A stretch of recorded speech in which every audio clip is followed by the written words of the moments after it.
Hello, world.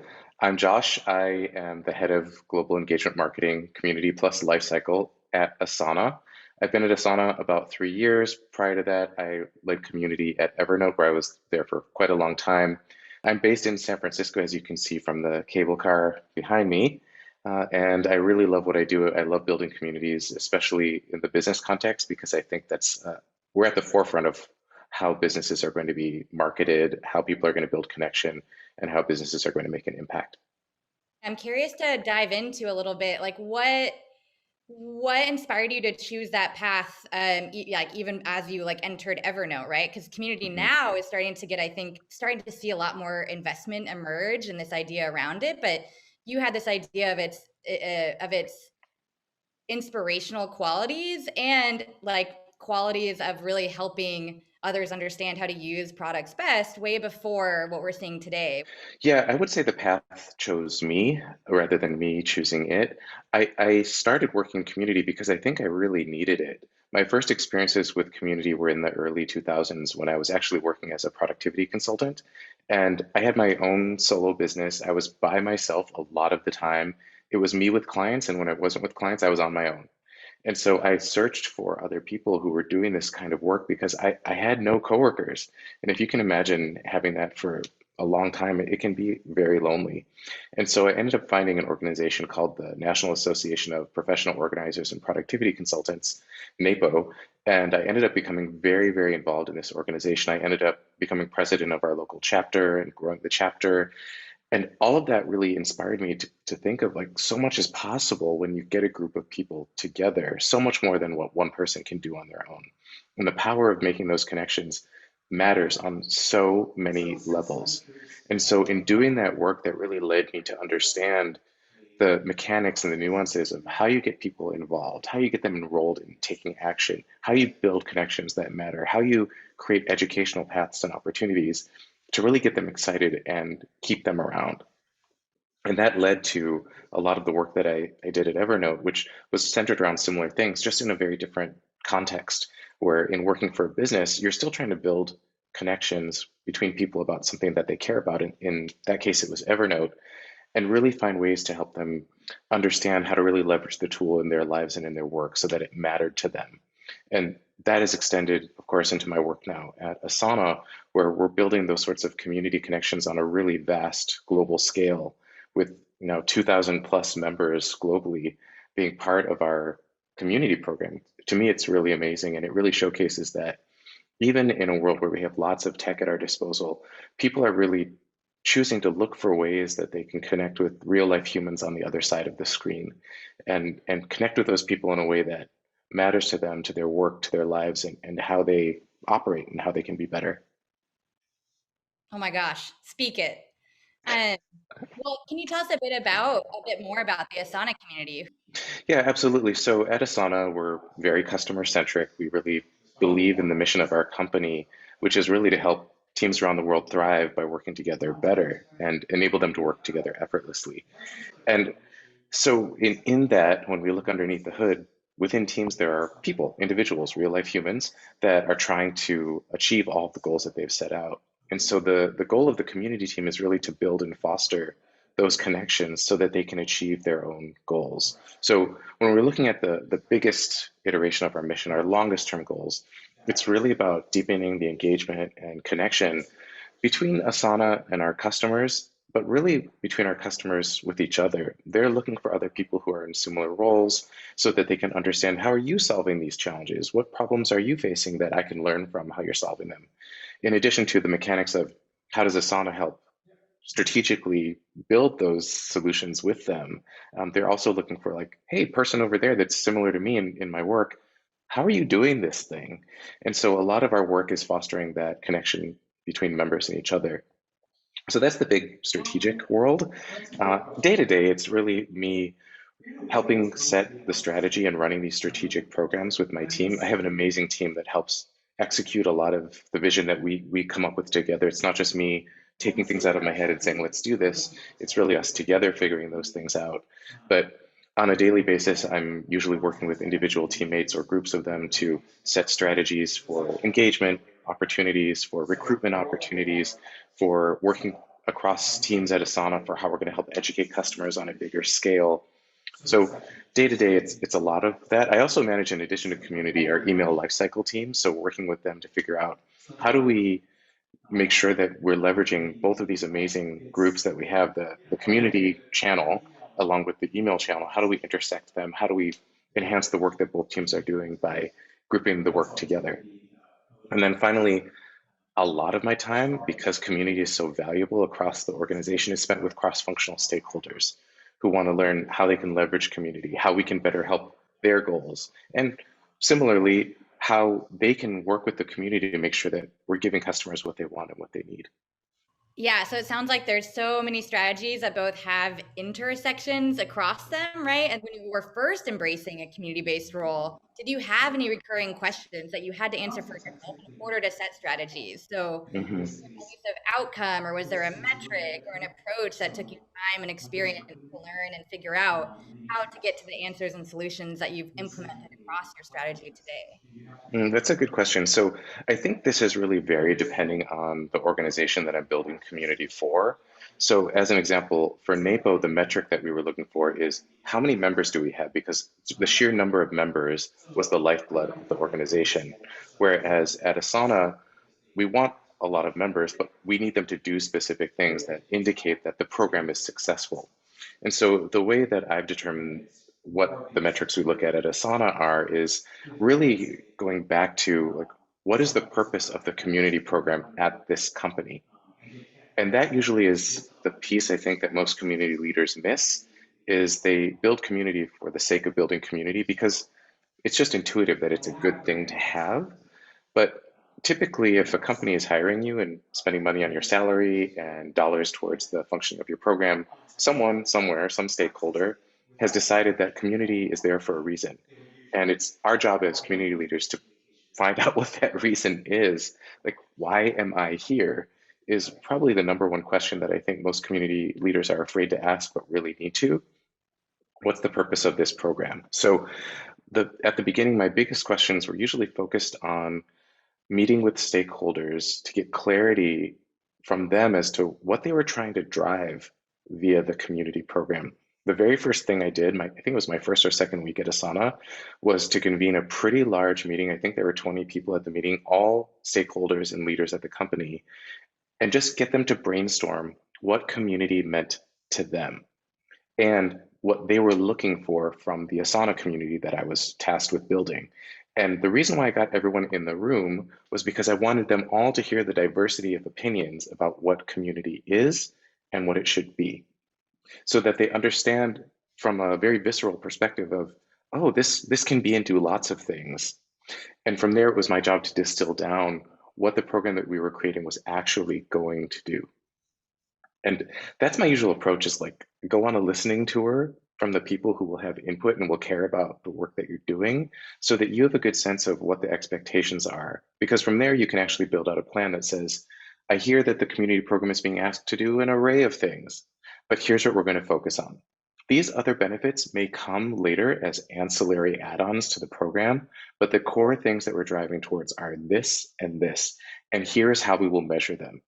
So it's really important, I think, for all community leaders to understand that figure out who's paying the bill for this thing and what it is that they're looking for. You need to develop your program to make sure that you're meeting those needs. You'll probably meet many others as well.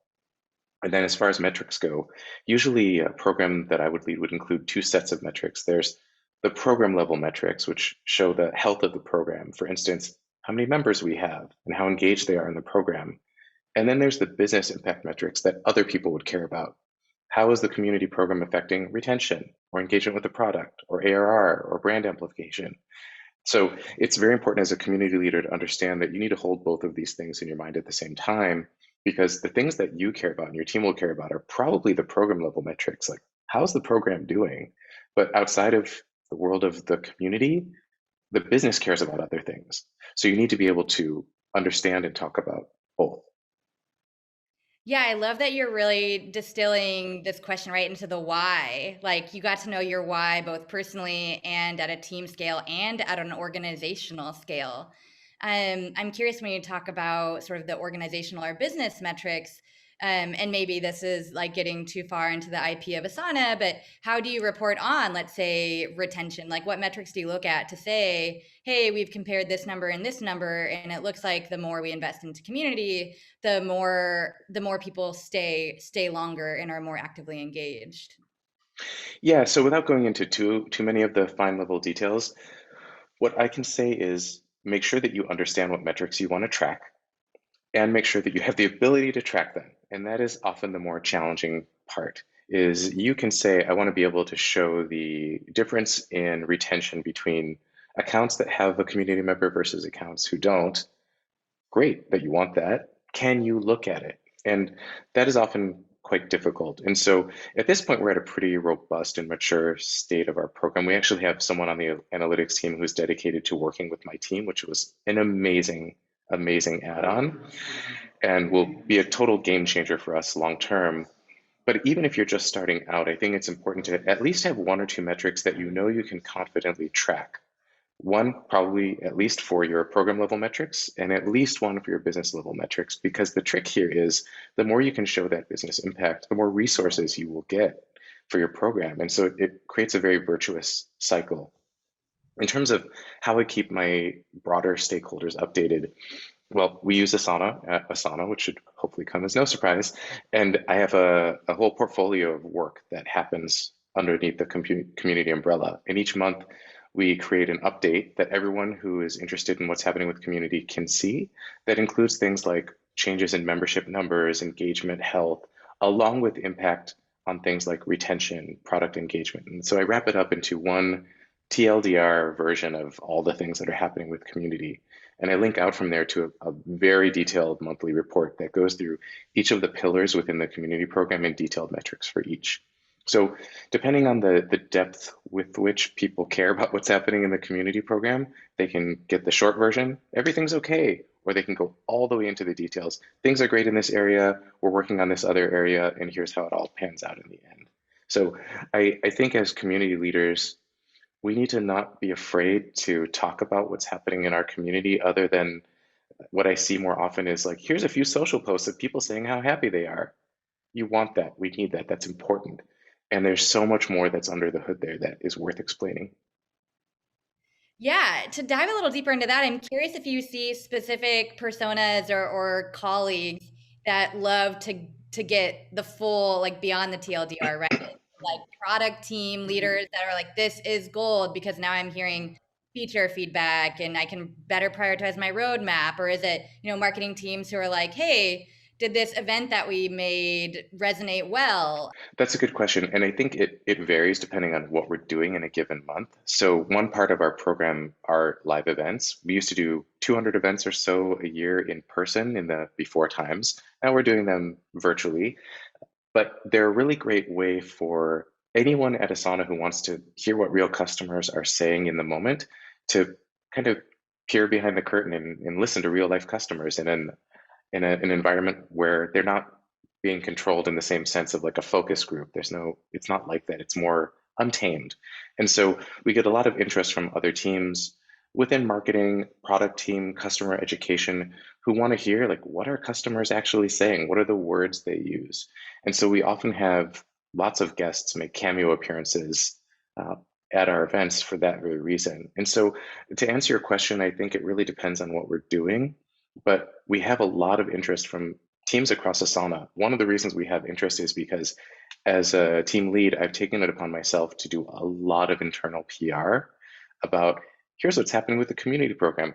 Hey, other team, here's why it could matter to you. And so I do that both on a broad scale, where every month we have the report that goes out, but we also do other posts that are a little sexier to broader channels within Asana where we do some of that. Here's pictures of community members. Here's what they're saying on social, which is great. But then I also do roadshows periodically to other teams to give them leadership updates on what's happening. Wow, I love that. We so often hear about, right, external facing roadshows and user meetup group type of roadshows, but I love the idea of an internal roadshow as well because it does take those types of, this is why it matters to you to continue getting resources and growing the internal investment for The community. internal roadshow is really all that matters. because those are the people who will buy into your program so that you can do all of the external things. I think the usual MO is to anchor on the external things first, and that's great, but you really need the internal buy-in. And the more buy-in you have, the more excitement there will be internally about your program. It wasn't really until we started leveraging all of our internal teammates to be part of our program, not just hear about it, but intersect with it and interact with it. That's where we really started seeing people get excited about it. As an example, like on my team, we do a monthly update for our members, usually a webinar where we talk about here's what's happening in the community and here's what's coming in the product. And we involve the product manager who's actually working on that product to come on the webinar, talk about not just here's this feature, but here's the thinking behind it. Here's why we developed it, how we're developing it. Here's what we'll probably be talking about it externally. So you can get excited as a community member about it. And so it's really finding like, hey, product manager, wouldn't you love to talk to customers about what you're working on? Especially for these teams that are behind the scenes and never get exposure for their work. This is a really amazing opportunity for them. So it's up to me and to my team to really expose those opportunities to these other groups. You framed this so well to me in our past conversations, and this idea around building community. There are both sexy and unsexy parts, right? Which I think is super valuable to hear for people who are excited about the role and the responsibility to also offer that grounding of that excitement in the reality of the day-to-day work. Yeah, this is the part they don't tell you when you're going to do community work. And so, folks, get ready because I'm going to break it down for you. Community work is amazing. It can be really fun. It can be very invigorating and customer facing, and you get a lot of energy from the people that are excited about what you're doing. And to get there, there is a ton of grunt work to make that happen. Grunt work, including doing all of the internal PR and the roadshows and the stakeholder buy-in, which basically that's internal sales. So if you don't like doing that, you're going to be really, really challenged. A lot of the other work is just the day-to-day, like, oh, this is a program that involves people from the outside world. It's different than an email marketing where you just send something out and you see the clicks and that's it. If we do a good job on the community side, we send something out to the community and they talk back to us. The conversation continues. And that can be really fun and amazing. And it can be really challenging. If I'm being completely honest, there are some times when the community members may not be happy about a decision that the company has made. And so you have to be ready to navigate really positive conversations and more challenging ones. And then there's all of the logistics. What systems do we put in place? How do we connect them together? How do we distribute the work amongst the team so that people are working on things in tandem rather than overlapping each other? And of course, on our program, we have events. I mentioned we do about 200 of them a year. That is a Herculean lift when it comes to logistics, because in the before times, we were coordinating venue, food, multiple speakers. It's a lot of work. Even in the virtual world, there's still a lot to know about making sure that all the Zoom links are set up the right way, that all of the registrations, all the registration pages are working a-okay, that things are translated into the right languages, that all the emails for the marketing have been sent out on time. So I say all of this not to discourage anyone from doing community work. It is great, and it's called work for a reason. There's a lot of pieces that you have to make go in order for the show to happen. And by the show, I don't just mean events, I mean the show of the entire community program, because all of our work is externally facing and we're representatives of the brand. And I've been really fortunate to work for two really amazing global brands like Evernote, like Asana, where I'm a steward of the brand. My teams are stewards of the brand.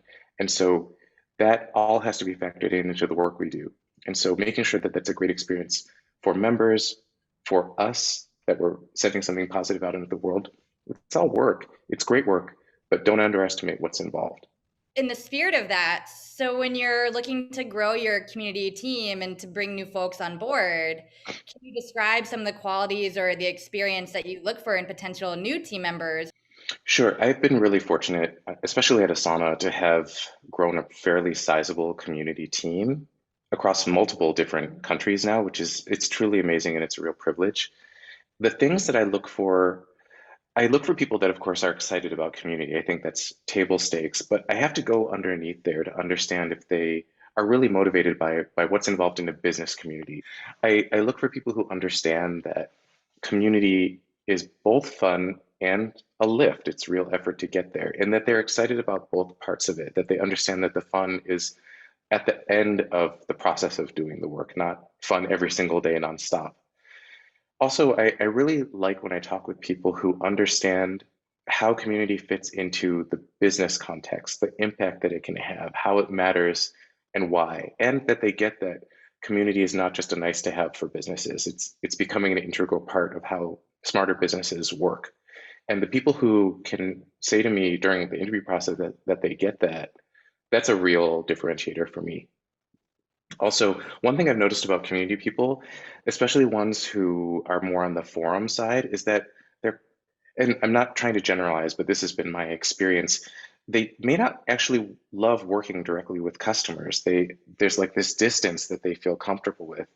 And for the type of programs that we build, especially at Asana, you're going to be working directly with customers all the time. Sometimes on a forum where it's a little bit more distanced, sometimes in more real time via Slack group, and sometimes in the most immediate way possible at events. And you need to like that sort of interaction and be ready to navigate all sorts of interactions that real time engagement with customers might entail. So I look for people. And then most of all, I look for people who are problem solvers. In the world of community, so much is still unformed, and we're basically figuring it out as we go in many ways. There are lots of strategies that are time tested, but there's nothing that works for every single business. And so we're still solving problems that we're finding as we go. And I look for people that are interested in being able to see a challenge, dig into it, and then help solve it. And then finally, for me, this is a selfish one. I really am big on public speaking and the ability to do so. Every single person on my team is expected to lead events at some point, no matter their role. And so people who are not afraid of public speaking or are willing to learn, growth mindset is a skill that I look for.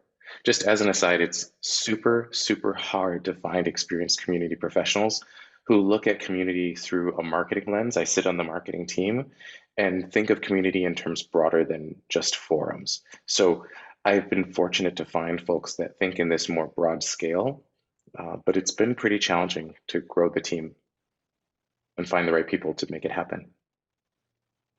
Yeah, thank you for that breakdown. I think there are so many dimensions, right, in the matrices that you just pointed out. It's like there's people person, but that also not only means seeing the fun, but having the internal roadshow and bringing people along with you and convincing them with data and doing that grunt work, as well as what I've seen in my own experience, someone who's really willing to close the loop. So that two-way conversation you just had at that event with the person, even if you didn't know the answer, and when you say, I don't know, but I will find the answer for you, you have to then really find the answer and get back to that human. Yeah. Um, Yeah, it's that extra mile kind of mindset that I think you need in order to be a really successful community member. It's like it's beyond customer service. It's like I'm thinking about the well-being of my community as evidenced by this individual, and I'm taking the extra steps to make sure that they've had a great experience, including closing the loop. So at Asana, Thanks. let's talk about this global community program that you've built, Asana Together, and its knowledge resource, the universe scale, Asanaverse, and you built this from the ground up.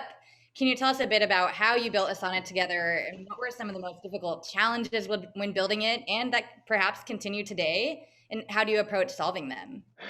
So when I got to Asana, I was lucky in that there was already buy-in that a community program was needed. I realized and recognized that I'm in a different position than someone who is at a company that is trying to spin up a community program where there may not be buy-in. So I was very fortunate, but there wasn't recognition of what that would look like. As I mentioned, no one could say exactly what they needed. The plus is that I didn't have to do a ton of selling internally on the value of community. It was already understood because I was hired to create this thing. But there wasn't a picture of what people wanted. So the first challenge, as I mentioned before, was really getting stakeholders on the same page so that I could start giving some shape, some form to what this community program could be, what we would create. And so once I had buy-in on the general like size, scale, scope, things that would be in the program. I socialized that amongst the stakeholders, got the buy-in that I wanted, but I had no team and I was really new at Asana. I didn't really know Asana, the product. I didn't know the ins and outs of how it would work. And so I had to basically create a coalition of the willing amongst my coworkers to help me with all the various pieces that I needed to create to build out this program, like writing content, helping me figure out the tech and tooling that I would be able to implement and how it would intersect with our various systems.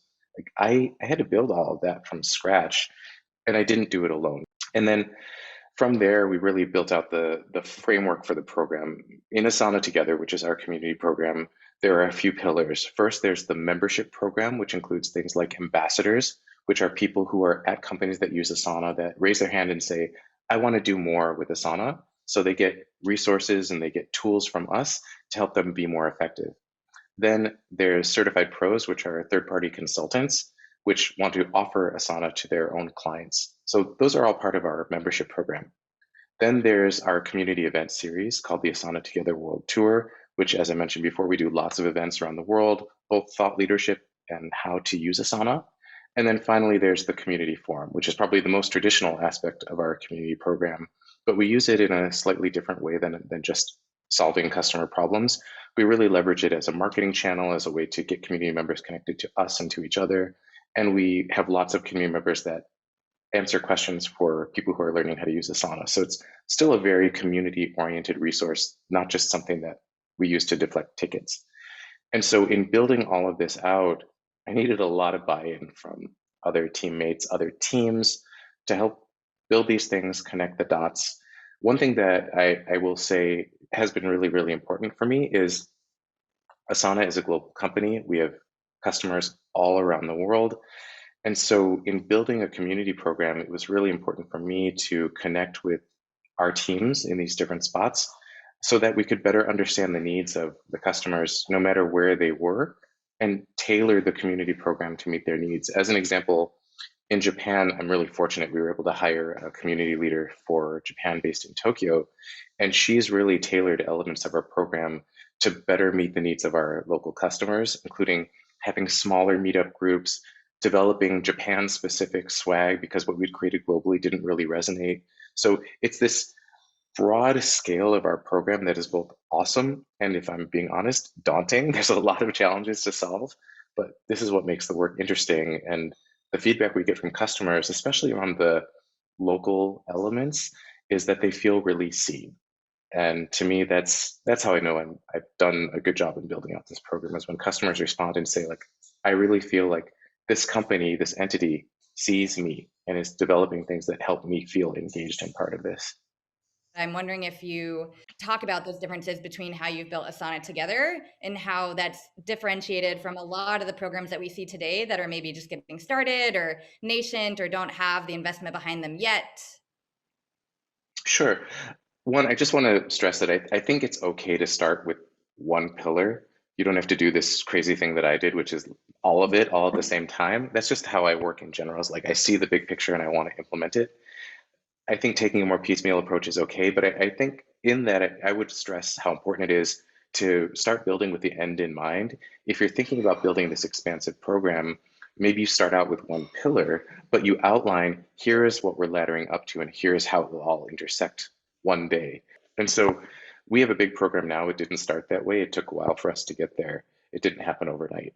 But the way that I designed the program was specifically for growth and scale. That was what I was brought in to do. And so when I laid out the program, I looked for the pillars that would let us scale dramatically without having to scale the team to match it in the same size. So I start out with just me. I have more people now, but we don't have thousands and thousands of people running the community program. It's designed so that one person can pull levers that will affect lots of people. So we've always looked for ways that we can create things that will help the program scale. So for instance, we run our events, which we take full responsibility for. They're staffed by Asanas, but we had a lot of feedback from members asking how they could host their own Asana themed events with support from us, but they wanted to know how they could do it and whether it was okay with us. Yes, it's okay with us. Let's figure out how to best support you in doing that. And so we developed an event lead program where people get training from us. They get templates, tools, and resources, including a guide that we wrote on here's how to host your first event, and here's different topics that you can use, and here's how we're going to help you promote your event and build the registration pages with you. So really taking what we've built and understanding what members want and how they can grow it themselves, how they can take an active part in leading the charge of this community beyond what we are capable of doing on our own. And this is really interesting to me, especially as a global community, because no matter what we do, our team will never be in all of the languages, in all of the places. And so we've seen really interesting events and member activities spun up in places that we don't support because we don't have people there, but we're still helping the members themselves lead the charge, which to me, that's a sign of a really healthy community. So I'm wondering how you find or help your team members find and ensure that quality aspect that I think leads to the health of this community that you're talking about, right? Yeah, I would say this is a challenge, and I would say there's a difference between a reply and a conversation. On Mm. my team, we're looking to foster conversation. And sometimes that means the conversation is between us directly with a community member, especially if they're running into a challenge or have a specific question. But sometimes it means opening up the conversation to the broader group. And so sometimes people will come to us with a question and we'll reply with, ask the wisdom of the commons, reply back in our private Slack group and see what other people are doing to help solve this problem. Because the more your community grows in number, the more people you will have to respond to, and the more you can foster this, I wouldn't say self-service, but community member to community member mindset of like, we're here to help each other, not just Asana is here to help us. Asana is part of the conversation, but we're not the only conversation. The more you can foster that, the easier it will be for your team to scale. One thing I will say though is if someone takes the time to make a post, whether it's on a social media channel or on a forum or in a private Slack group, this is a good sign. It means that they care. So there should be some response to them, especially if they're concerned about something or might have a slightly negative comment. That means they really care. And so it's worth it to take the time to figure out how to bring them into a broader conversation so that they feel addressed and that you're leveraging that conversation for the good of all. But you really do have to build it into your team's plan so that there's bandwidth for being responsive and being part of the conversation. And I don't mean just responding with canned responses that were pre-written. That's probably okay in a more support-oriented world, but in a true community-oriented world, that just doesn't work. And so you have to have the time to be both responsive and proactive. An example there is we know customers are very passionate about our product. That's what brings them into the community in the first place. So we take a pretty strategic tack in when we have changes that are coming to the product that we know might be a little bit spicy to people. Not everything is popular with everyone all of the time, and that's okay. But we do take the time to let members know in advance of changes that are coming so that they feel like they're an insider. They understand. They may not like everything that's coming, but they understand why. And we've given them advance notice so they feel informed. And they hear from us first, not from, a report on a website. So it's really about making people feel like they're part of this group, they're part of the family, and that they're getting the peek behind the curtain of what's going on in a way that's different than the average customer. So having all of these mechanisms in place is how we scale this, how we scale not just the communication, but the feeling of we're part of this thing together. Yeah, that's such a powerful distinction. I love that you made that between a reply and a conversation, and they are not one and the same. Although conversations require replies, it's so much more than that. Uh, Hmm. one of my favorite moments of these interviews is that we're super excited at Common Room and at Uncommon to continue Uncommon support, which helps us embody our belief that a community is strongest when it uplifts one another. And so, to that end, we ask each of our experts that we interview to choose a STEM or a tech nonprofit whose cause and mission you really want to highlight, and Uncommon will donate in your honor. So, Josh, I'm curious if you can tell us a bit about the organization that you and Asana chose to dedicate your Uncommon support to. Thank you. First, we really appreciate that. And Asana is a very socially oriented company. We've been very public about all of our stances. And so this is actually a really meaningful opportunity for me to contribute that to that. So our social focus impact area is really about closing the opportunity gap, especially in tech. And so we're dedicating the uncommon support to Hack the Hood, which is a local organization based in Oakland, California, just across the bay. I'm in San Francisco. It's dedicated to connecting young people of color and local small businesses through technology and bring them into the world of technology industry. They offer tech training and they create opportunities for people who live in the Bay Area and beyond. And personally, I think the work they're doing is really important because we see this gap every day when we work in tech, and they're actually doing the work of trying to make a meaningful change there. So I really appreciate Uncommon support in helping to support their mission. Yeah, we at Uncommon are so glad to support with you in partnership Hack the Hood. So really glad to make it in your honor. Thank you so much for choosing that and for sharing about their mission with all of us. Thanks, Rebecca. I really appreciate it. And everyone out there, good luck with the communities that you're building.